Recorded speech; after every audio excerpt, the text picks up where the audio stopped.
It's strange how love sneaks up on you. You don't plan it, you don't prepare for it. One day you just wake up and realize someone's presence has slipped under your skin. You start seeing them everywhere, in the quiet between thoughts, in the echo of a song, in the smallest, most unexpected moments. And it feels so real, so faded, that you start to believe you've finally found the missing piece of yourself. But that's the thing.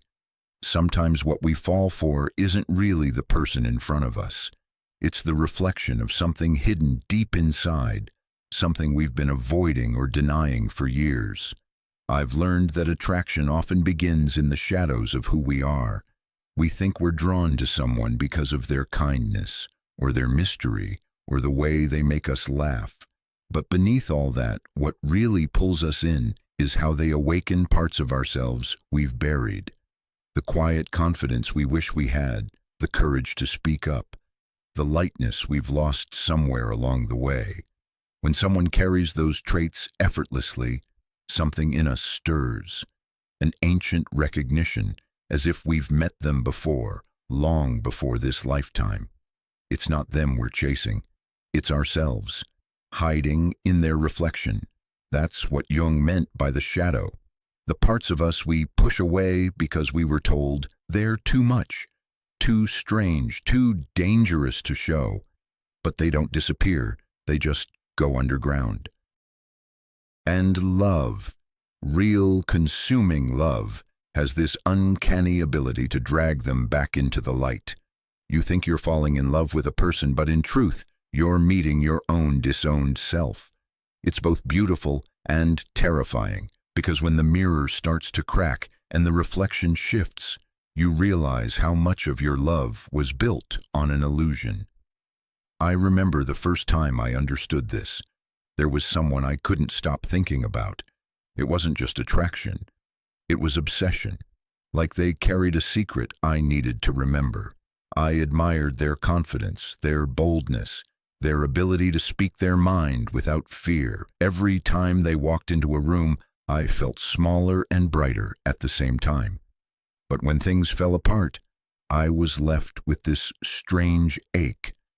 Not just for them, but for the version of myself that came alive in their presence.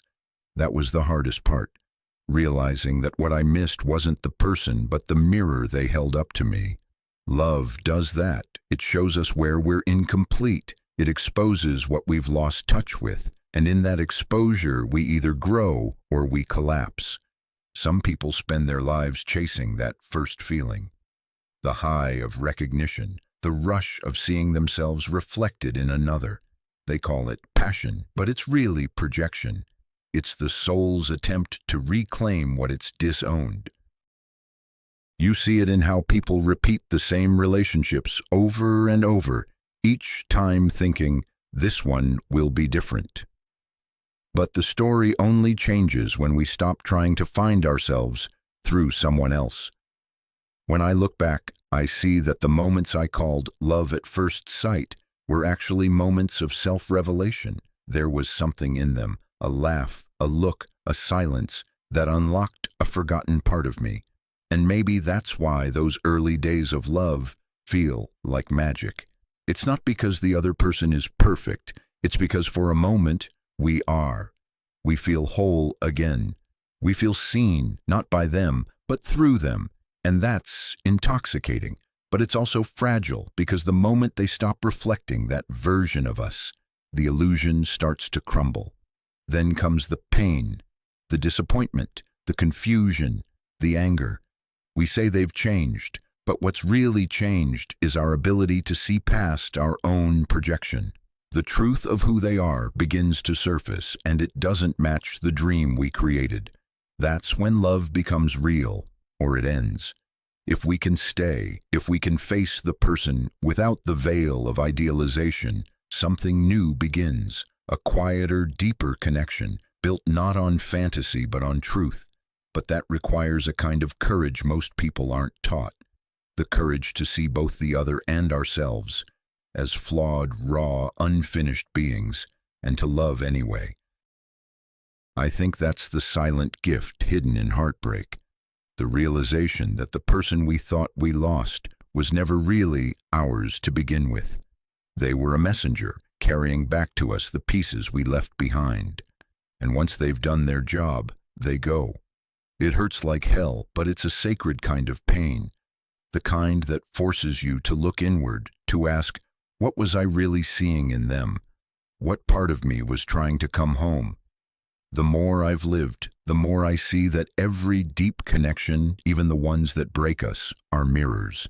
They reflect both our beauty and our brokenness, our strength and our longing. Love isn't meant to complete us. It's meant to wake us up, to make us aware of who we've become and who we've forgotten to be. And if we're willing to look honestly into that mirror, without turning away, we find something extraordinary. Not the perfect partner, not eternal bliss, but a path back to ourselves. And maybe, just maybe, that's what we've been searching for all along. Have you ever noticed how we fall in love not just with people, but with something invisible inside them? Something that feels like home, though we've never been there before? It's as if the soul recognizes a pattern, an energy, a long-forgotten echo. Jung once said that every man carries within him a feminine image, and every woman a masculine one, the anima and the animus. They're the unseen halves of our psyche, whispering through attraction, shaping who we're drawn to and who we can't let go of. When we fall in love, it's often because someone seems to embody that missing inner presence, the tenderness, the strength, the mystery we can't find in ourselves. But what we call love is sometimes just a meeting of projections. I think about how this played out in my own life.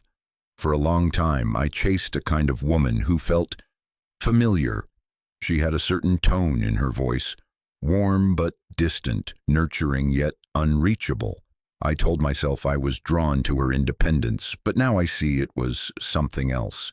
She resembled my mother's emotional absence, that quiet, aching distance I could never close as a child. My love wasn't just for her. It was for that unfinished story, that unsolved longing. I was trying to rewrite the past through the present, hoping that this time the warmth I craved wouldn't fade. But love built on a wound always bleeds. The anima and animus are not just psychological theories. They're living archetypes shaping our desires and disappointments. For men, the anima is the sole image of womanhood that lives in their unconscious, tender, intuitive, mysterious. For women, the animus is the internal man, confident, assertive, strong. And when we meet someone who mirrors those inner figures, it feels transcendent. We call it chemistry, but it's something deeper. A reunion between our conscious and unconscious selves. We see in them what we've lost touch with inside. That's why early love feels like destiny, because on some level, it is. But here's the hard truth. The more we project these images onto someone, the less we truly see them. We fall for our own inner creation. It's like painting a portrait over a living person. We lose sight of their real face. That's why the same story repeats. People who remind us of past loves, of old patterns, of unhealed pieces of ourselves. It's not a coincidence, it's a pattern of the psyche trying to heal through repetition. The unconscious doesn't care about romance, it cares about wholeness. It uses love as a mirror to bring our missing parts into awareness. And until we see that, we keep mistaking the mirror for the person. I once knew a woman who kept falling for men who were emotionally unavailable. Each time she swore it was different, that this one would stay. But the truth was, she was in love with her own animus, that silent, distant, untouchable image of masculine certainty. It wasn't about the man at all. It was about her trying to connect with the part of herself that longed to be strong, self-assured, and independent. Every heartbreak was a conversation between her conscious self and her unconscious, a painful but necessary dialogue. And when she finally realized that When she stopped chasing men who couldn't love her back, she began to integrate that strength into her own being. She didn't need to find it outside anymore. That's the alchemy of love. It starts as projection and ends as realization. The person who once seemed divine eventually becomes human again, flawed, ordinary, real. And that's where love is tested. Can we stay when the illusion fades? Can we see them, not as a symbol of our missing half, but as a whole person with their own shadows and dreams? Most people can't. They mourn the loss of magic, unaware that what they're losing is their own projection. But those who stay, they discover a quieter, steadier kind of love. The kind that doesn't fill a void but meets another soul in truth. Sometimes I think love is the universe's way of waking us up. Every heartbreak, every irresistible attraction, every confusing connection, it's all part of the psyche's attempt to unite its scattered parts. You think you're searching for someone to complete you, but what you're really searching for is yourself. The anima and animus aren't about gender or romance. They're about the sacred task of becoming whole. The woman who learns to hold her own power, the man who learns to embrace his sensitivity, both are integrating what was once projected outward. And when they do, love stops being a desperate search and becomes a conscious choice. So maybe the real purpose of love isn't to find the one, but to dissolve the illusion that anyone else could make us whole. The people we fall for are mirrors, beautiful, painful, necessary mirrors, reflecting the parts of our soul we've neglected. And when we finally stop trying to possess them, when we see them clearly, we can love without illusion, not because we need them to fill us, but because we recognize in them another traveler, equally unfinished, equally human. That's when love stops being a dream and becomes a truth, not the end of the search, but the beginning of becoming real. There's a kind of loneliness that hides inside every love story, the feeling that no matter how close you get to someone, there's still a space within you that no one can fill. I used to think love was supposed to take that emptiness away, that if I met the right person, they'd somehow complete me, heal me, make me whole again. But that belief came from a wound, a place inside that was still waiting for someone else to give me what I hadn't learned to give myself. It took years and a few painful endings to realize that what I called love was often just an attempt to finish a story that had started long before I met them. When you look closely, you start to see the patterns, the way we fall for people who mirror the parts of us we've neglected, the way we seek almost instinctively the qualities we feel are missing in ourselves. Confidence, freedom, warmth, stability. It's like we're drawn to people who embody our lost potential. But that kind of love is fragile because it's rooted in imbalance. The more we rely on them to fill our emptiness, the more afraid we become of losing them. We mistake attachment for connection, need for intimacy, and dependency for devotion. I think Jung was right when he said that love often begins as an unconscious search for completion. It's the psyche's way of trying to heal old wounds. The neglected child seeks safety, the unvalidated soul seeks recognition, the silenced heart seeks someone who listens. And when we meet someone who gives us even a glimpse of that missing feeling, we fall hard. But it's not love that breaks us later. It's the realization that the other person can't carry the weight of our healing. No one can. There was a time when I couldn't understand why every relationship started with fire and ended with exhaustion. I thought maybe I was just unlucky or that people changed. But eventually I saw that I was the common denominator, not in a self-blaming way, but in a deeply revealing one. I wasn't really loving people. I was trying to repair myself through them. I was hoping their affection would prove my worth, that their attention would soothe my inner chaos. It worked for a while, until it didn't. because when the high of being chosen wore off, I was left with the same emptiness I'd been running from. Love can easily turn into a mirror for our psychological development. The partners we choose often reflect the stages of our growth. When we're insecure, we attract validation. When we crave freedom, we attract chaos. When we fear abandonment, we attract distance. And every heartbreak becomes a message from the unconscious. This part of you still needs attention, still needs to be seen. It's humbling, realizing that the people we thought were wrong for us were actually perfect teachers. Painful, yes, but perfect. I knew a man once who always fell for women who needed saving. Kind, fragile souls who seemed lost without him. He thought he was being loving, protective, selfless. But what he didn't see was that he was reenacting his own childhood, trying to save the mother who never let him in. Every rescue attempt was a repetition of that old pain, disguised as love. When he finally saw it, really saw it, he stopped chasing brokenness and started healing his own. And for the first time, love stopped feeling like a project and started feeling like peace. The truth is, the people who trigger us the most are often the ones who reveal our deepest wounds. They pull at the threads of our unfinished stories, and while that can feel unbearable, it's also sacred, because it gives us the chance to finally end the cycle. When we face our patterns with awareness, we stop needing others to complete what was left undone.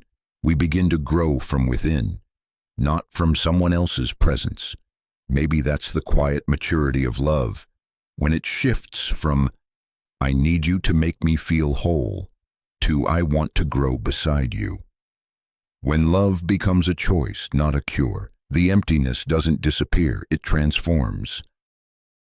It stops being something we fear and becomes a space where two souls can meet without consuming each other. That's when love starts to heal, not because it fills us, but because it invites us to see ourselves clearly. Sometimes I think the deepest purpose of heartbreak is to remind us that no one can save us from our own incompleteness. Love can guide us to it, but the work of becoming whole is always ours. And once we stop searching for completion in another, something changes. The ache softens, the fear fades, and what's left is something purer, steadier, and real. Not the illusion of two halves becoming one, but two whole beings walking the same path, hand in hand, both still learning how to love without losing themselves. It's strange how easily we fall in love with perfection, not real perfection, the kind that exists only in our minds. The person we fall for becomes a symbol, an ideal, a fantasy stitched together from memories, dreams, and unmet needs. We don't see them as they are. We see what we want them to be. And maybe that's why the beginning of love feels so magical, because it's a meeting of two imaginations more than two realities. But eventually the illusion begins to crack. And when it does, we face the uncomfortable truth. We were never really in love with the person, but with the story we told ourselves about them. I remember how intoxicating that illusion can be. You meet someone and your mind lights up with possibilities. This is it, the one who finally understands you, the one who makes everything feel effortless. Every word they say seems profound. Every glance feels like a promise. You convince yourself they're different, that somehow you've stumbled into something rare. But deep down, you're not seeing them. You're seeing what you've been yearning for. And the more you idealize them, the further you drift from the truth. That's the danger of idealization. It blinds us with beauty. It makes us mistake longing for love. We place someone on a pedestal so high that even they can't reach it. And the moment they act human, the moment they disappoint us, misunderstand us, fail to live up to the perfect image, we feel betrayed, as if they've broken some sacred promise. But they didn't. They just stopped playing the role we cast them in. I think that's one of the hardest lessons in love, learning to see another person without the veil of projection. It means facing the gap between who we imagined they were and who they actually are. It means mourning the fantasy. And that's not easy because the fantasy is warm, comforting, and familiar. It gives us hope. Letting it go can feel like losing a part of ourselves, but that's where love begins. Not in the dream, but in the waking. We often mistake intensity for depth. The rush of desire, the constant thinking about them, the emotional roller coaster. It feels like proof of connection. But most of the time, it's proof of projection. The intensity comes from the collision between reality and the idealized image we've created. The mind tries to keep the illusion alive, but the truth always pushes through. That's when the disillusionment begins, when we realize the person in front of us is not our savior, not our missing half, not the perfect embodiment of everything we ever wanted. They're just a person, imperfect, inconsistent, beautifully human. And that realization can either end love or deepen it. Because if you can love someone after seeing them clearly, their flaws, their fears, their contradictions, that's when love turns real. That's when it stops being about completion and becomes about connection. It's no longer about what they can give you, but about who they are when the masks fall away. But to reach that point, we have to face the part of ourselves that clings to perfection, the part that's afraid of imperfection because it reminds us of our own. I have come to see that the desire for a perfect partner often hides an inability to accept ourselves. We look for someone flawless because we can't make peace with our own flaws. We idealize others so we can avoid facing our shadows. But love isn't about escaping imperfection. It's about embracing it in ourselves and in the people we choose. That's the quiet beauty of real love. It's not flawless, but it's true. It doesn't blind us with fantasy. It grounds us in reality. I once met a woman who told me she fell out of love with her husband the day she realized he wasn't special anymore. He was just human. He forgot things, got angry, said the wrong words. But as she was speaking, there was a pause, a softness in her voice, and she said, "But I think that's when I really started to love him." Because love, she realized, wasn't about perfection. It was about acceptance, about seeing the cracks and staying anyway.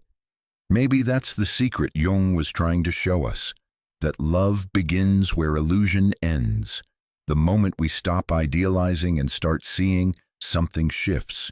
The energy of fantasy transforms into the energy of truth. The lover becomes a companion. The dream becomes a shared reality. It's not as dramatic, not as cinematic, but it's more real, more lasting. It's the kind of love that survives disappointment and grows stronger through it. So yes, we all fall for illusions. We all build our gods out of ordinary people. But eventually, we must bring them down to earth. Not to destroy them, but to meet them. To say, "I see you. Not who I imagined, but who you are. And I choose to love you anyway." That's where love stops being a dream and becomes something sacred, imperfect, but alive. Sometimes I think the people we fall for are written in us, long before we ever meet them. Not their names or faces, but the patterns, the energy, the way they make us feel. We're drawn to what's familiar, even when it hurts. It's as if the soul keeps circling back to unfinished stories, trying to rewrite them until they finally make sense. Jung called it the pull of the familiar, the unconscious attraction to people and experiences that mirror our early attachments. We call it chemistry, fate, our type. But what it really is, more often than not, is repetition, a longing to fix something that once broke us. Think about it, that inexplicable attraction, that magnetic pull toward someone who reminds you of something you can't quite name. It's not random. It's your psyche recognizing an emotional pattern. Maybe their silence feels like home because you grew up around unspoken things. Maybe their chaos feels exciting because you mistake instability for passion. The mind confuses familiarity with safety. We're drawn not to what's healthy, but to what we know. And what we know often comes from the past. When I started to see that, it changed everything. I realized how often I'd fallen in love not because someone was right for me, but because they were familiar. Their energy echoed something old. A parent's distance, a childhood longing, a wound that never fully healed. I used to call it spark. Now I call it recognition. The psyche doesn't crave comfort, it craves resolution. It wants to relive the story so it can finally change the ending. But instead of healing, we usually repeat the pain, hoping this time it will feel different. We call it falling for the wrong person, but maybe it's more honest to say that we're falling for the same lesson, over and over, the same unmet need disguised in new skin. And every time it feels like fate, like we were meant to find them.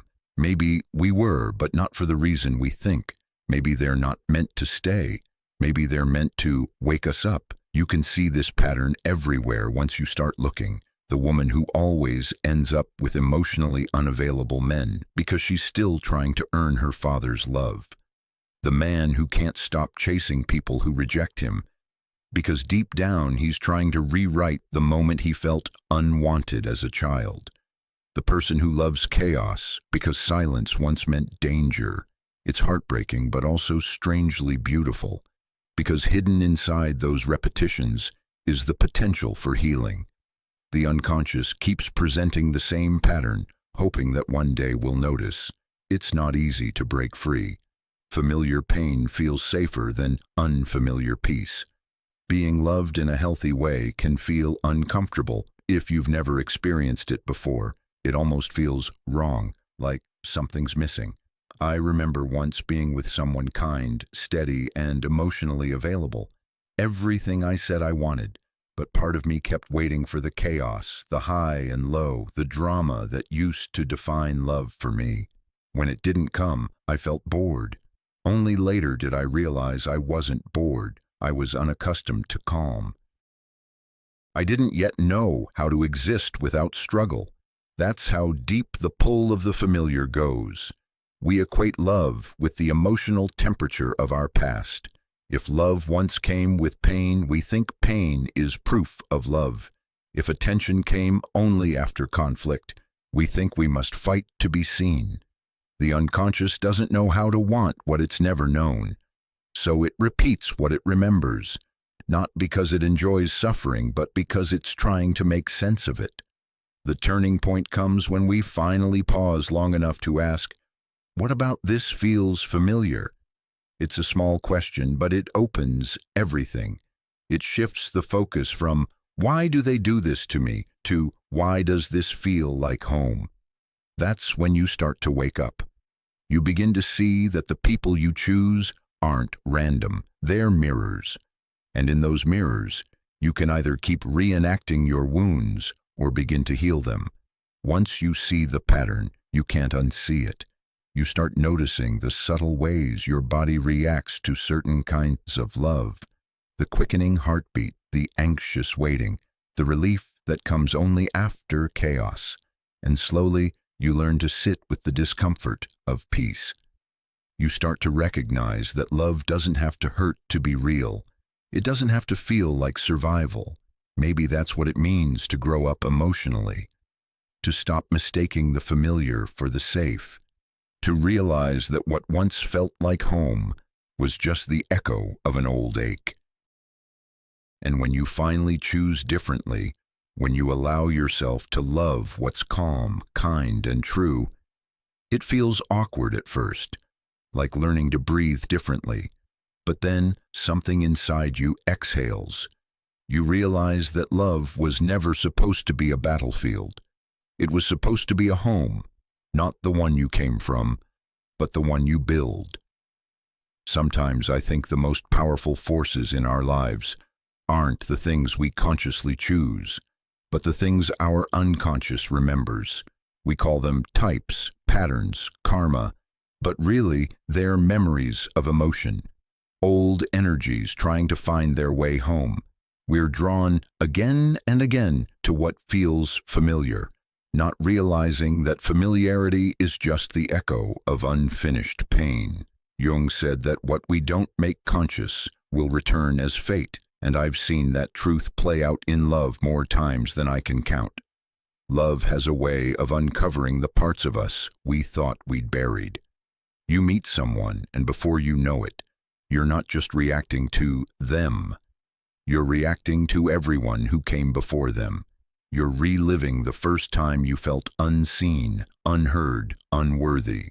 You're replaying childhood stories written in invisible ink. And this person, this partner, becomes both a mirror and a doorway, reflecting your wounds and giving you a chance to finally step through them.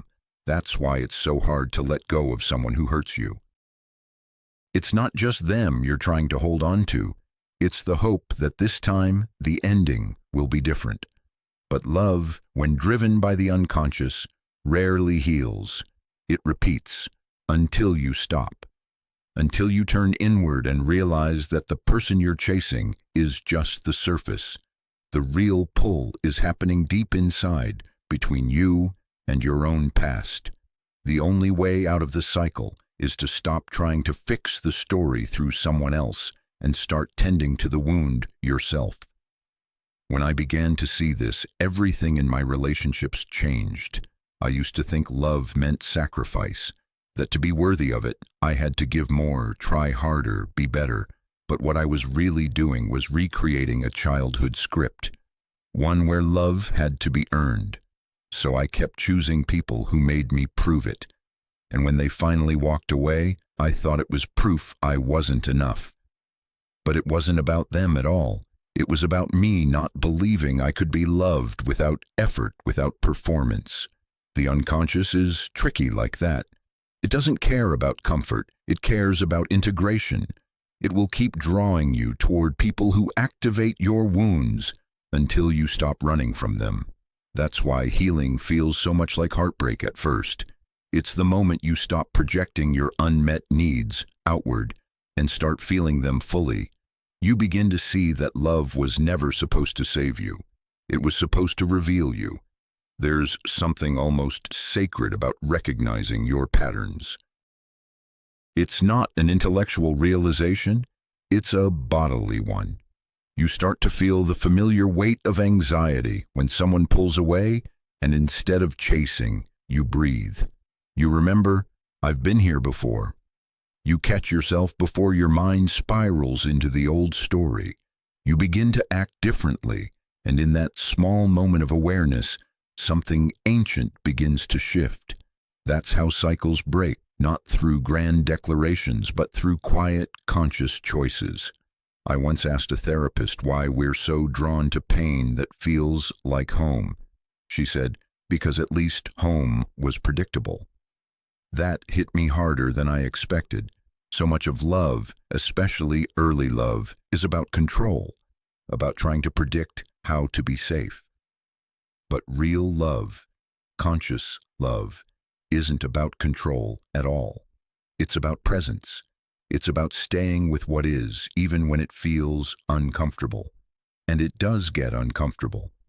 When you finally meet someone who doesn't match your old patterns, it can feel foreign. You don't know how to trust the calm. You wait for the storm because that's what you've always known. But if you stay long enough, if you let the peace unsettle you instead of scare you away, you start to understand. This is what love looks like when it's not built on survival. It's steady, grounded, imperfect. It doesn't demand that you abandon yourself to keep it. Maybe that's what maturity really means. Not avoiding the familiar pain, but facing it with open eyes. Recognizing that the familiar isn't necessarily the safe, and that safety doesn't always feel familiar. It takes time to teach your nervous system the difference. But when you do, love changes shape. It stops being a loop of repetition and becomes a bridge between who you were and who you're becoming. In the end, love isn't meant to complete us or save us from loneliness. It's meant to wake us up, to show us what still needs healing, what still needs our attention. Every person we fall for is a mirror, and the moment we stop blaming the reflection, we begin to see what's been inside us all along. A heart that's learning, slowly but surely, how to love without reliving the past. There comes a point when you stop trying to outrun yourself. You've repeated the patterns enough times, loved the wrong people in all the right ways, and finally, something inside you just quiets. The noise of longing, of trying to be chosen, of chasing the next emotional high. It fades. What takes its place isn't relief at first. It's emptiness. The kind of silence that makes you uncomfortable, because there's nowhere left to project your pain. You realize that every person you've loved has been a reflection of something inside you. And now that you're standing alone, it's time to face the reflection directly. At first, it feels like loss, losing the fantasy, the illusion, the person you thought would save you, but if you stay long enough in that silence, it begins to feel like freedom. You start to notice small things, the way your breath moves without needing permission, the way you can exist without anyone's validation. It's not glamorous, not cinematic, but it's real. It's the beginning of meeting yourself. Jung called this process individuation, the integration of the shadow, the reconciliation of all the parts we've denied. But in everyday life, it feels like learning how to sit with your own mess. It means forgiving yourself for what you didn't know, for the ways you tried to love when you were still hurting. It means realizing that the people who broke you weren't villains. They were messengers. They carried pieces of you back to yourself. For so long, I believed that love was about finding someone who could make me feel whole. I didn't understand that wholeness isn't something you receive. It's something you uncover. It was there all along, buried under layers of projection, fear, and longing. When you finally see that, you stop blaming others for not healing you. You stop expecting love to fix you. You begin to understand that love's true purpose is to awaken you, to make you conscious of everything that's been unconscious. The first step of that awakening is brutal honesty. You look at your past loves not as failures but as mirrors. You ask yourself, what was I trying to find through them? Maybe it was safety, maybe it was worthiness, maybe it was permission to feel. And when you realize that, you start giving yourself what you were always asking others for. You stop begging for love in places that can't give it, because you finally see that it wasn't their job to. It was always yours. There's a strange beauty in becoming aware. You start catching your old impulses, the urge to chase, to fix, to prove. And instead of acting on them, you breathe. You give space. You choose differently. That's what real transformation looks like. Not grand enlightenment, but tiny acts of awareness, repeated every day. You start building a life that doesn't depend on someone else's approval. And slowly, love changes shape. It stops being a search for completion and becomes a practice of presence. You begin to love differently too. You stop idealizing people. You stop confusing excitement with connection. You start craving calm instead of chaos, honesty instead of intensity. You want someone who can sit in silence with you, not someone who distracts you from it. You no longer need to be seen to know you exist. Love stops being an escape and becomes an expression, a way of sharing what's already full inside you, not filling what's empty. And in that stillness, something miraculous happens. You meet yourself, the parts you abandoned to please others, the emotions you numbed to survive, the truths you silenced out of fear. You start welcoming them back. It's not always pretty. Sometimes you cry for no reason. Sometimes the past rises like a ghost. But this time, you don't run. You let it come. You let it pass. Because you finally understand. Nothing you feel is wrong. Nothing needs to be fixed. It just needs to be seen. There's a quote I love that says, You don't become enlightened by imagining figures of light, but by making the darkness conscious. That's what this stage of love feels like. Not falling, not losing, but integrating. You realize that love's greatest gift isn't romance. It's awareness. The awareness that every person who entered your life was a chapter in the story of your becoming. And that story, in all its chaos and heartbreak and beauty, was never really about them. It was about you, about learning to hold your own heart, to see your own worth, to become the love you were always searching for. And when you reach that point, love doesn't vanish. It deepens. It stops being a mirror for your wounds and becomes a reflection of your wholeness. You no longer love to escape yourself. You love because you've come home to yourself. And in that home, there's peace. Not because life is perfect, but because you finally are not at war with who you are. You begin to notice it quietly, how everything that used to feel urgent now feels softer. Love isn't a chase anymore. It's a presence. It's in the way you breathe without fear, in the way you speak your truth without trembling, in the way you no longer need to be seen to feel real. You've stopped searching for the missing half because you've realized there was never one missing. The person you were waiting for has always been here, hidden beneath years of pretending, performing, trying to be enough. At some point, you stop wanting love to save you. You just want it to be honest. You no longer crave intensity. You crave peace. You want to be with someone who doesn't ignite your chaos, but sits with it. Someone who doesn't promise perfection, but presence. And that's when you understand. Love isn't about finding someone to fill your emptiness. It's about finding someone who's at peace with your wholeness. That's what makes it sacred. When you reach this place, love feels less like possession and more like participation. Two people walking side by side, not because they complete each other, but because they choose to. It's a strange kind of freedom, the kind that doesn't glitter, doesn't burn. It's quiet, almost ordinary, but within that ordinariness there's something profound, the sense that you no longer need to lose yourself to be loved.